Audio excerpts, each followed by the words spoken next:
அத்தை சொல்லுங்க அத்தை. வினோ, நீ கொஞ்சம் உடனே கிளம்பி வீட்டுக்கு வா. என்னத்த ஏதாச்சும் அவசரமா? கிளம்பி வானா வாயே, உன்கிட்ட ஒரு முக்கியமான விஷயம் பேசணும். என்னத்த கோவமா இருக்கிற மாதிரி இருக்கு? ஏதாச்சும் பிரச்சனையா? சொல்லுங்க அத்தை. நீ முதல்ல நேர்ல வா, பேசிக்கலாம். அத்தை அத்தை. யாருங்க? அத்தை தான் உடனே வீட்டுக்கு வர சொல்றாங்க. சரி வாங்க, நான் டிராப் பண்ணிடுறேன். இல்ல, நான் பத்மா வந்ததும் சொல்லிட்டு கிளம்பிக்கிறேன். உங்களுக்கும் வேலை இருக்குல்ல.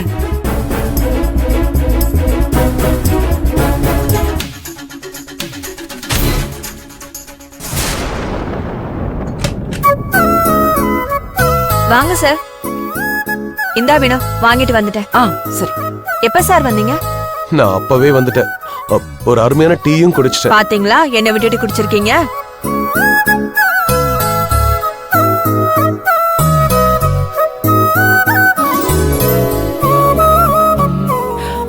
சரி பத்மா, நான் வீடு வரைக்கும் போயிட்டு வந்துடுறேன். சரி, நானும் கிளம்புறேன்.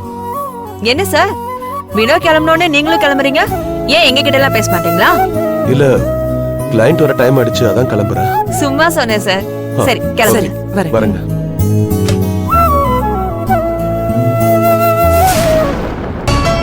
அத்தை அத்தை அத்தை அத்தை.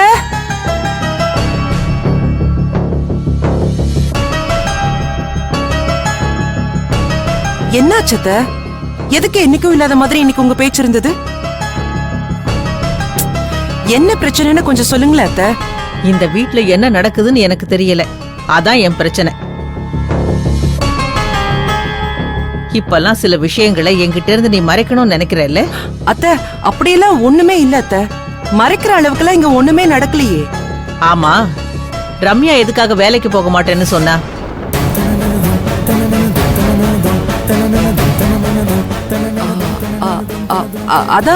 அதான் சொன்னாளே, அவளுக்கு வேலை கஷ்டமா இருக்குன்னு.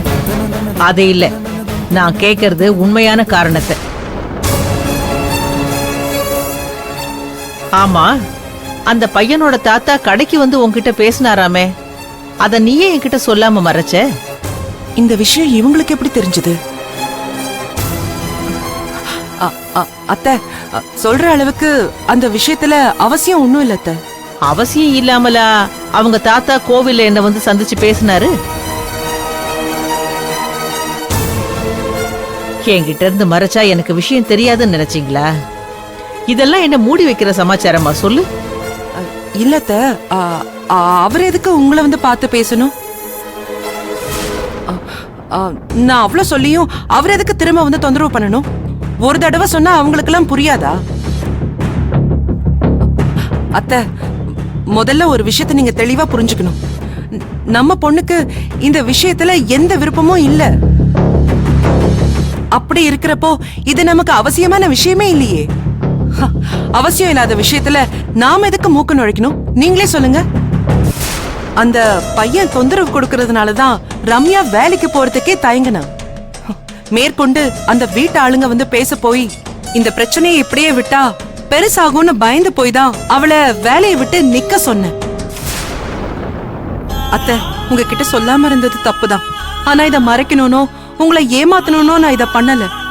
நீங்க இதையெல்லாம் நினைச்சு சங்கடப்படக்கூடாது, பயந்துடக்கூடாதுன்னு நினைச்சுதான் உங்களுக்கு தெரியாம பாத்துக்கிட்டேன் அத்தை. அம்மாடி வினோ, நீ இந்த விஷயத்தை என்கிட்ட சொல்லாதப்பவே அதுல ஏதோ ஒரு காரணம் இருக்குன்னு எனக்கு தெரியும். நான் சந்தேகப்பட்டெல்லாம் கேட்கல. ஆனா எனக்கு என்னவோ அந்த பையனோட தாத்தா நல்ல விதமா தான் பேசினாரு. அவரு பேசுனதை வச்சு பார்க்கும்போது நல்ல இடமாதாம தெரியுது. அவங்களே விரும்பி தேடி வர்றப்போ இந்த சம்பந்தத்தை பேசினாதான் என்ன? இல்லத்த, நமக்கு ஒத்து வர மாதிரி இடத்துல சம்பந்தம் அமைஞ்சாதான் நம்ம பொண்ணு வாழ்க்கை நல்லா இருக்கும்.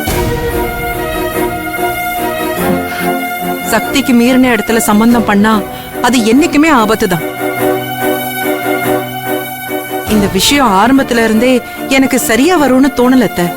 நமக்கு அந்த இடம் செட் ஆகாதத்த. வினோ, என் மனசுல தோணுன அபிப்பிராயத்தை சொன்னேன், அவ்வளவுதான். நீ உன் மனசுக்கு எது சரின்னு படுதோ அத பண்ணு. நான் அவளை பெத்த தாயா இருந்தாலும் என்னை விட ரம்யா மேல அக்கறையும் பாசமும் வளர்த்த உனக்குத்தானே அதிகம். உனக்குத்தானே தெரியும் அவ வாழ்க்கையை எப்படி அமைச்சு கொடுக்கணும்னு. கண்டிப்பா அத்தை, அவளுக்கு நல்ல ஒரு வாழ்க்கையை அமைச்சு கொடுக்கறேன். நீங்க கவலைப்படாதீங்க.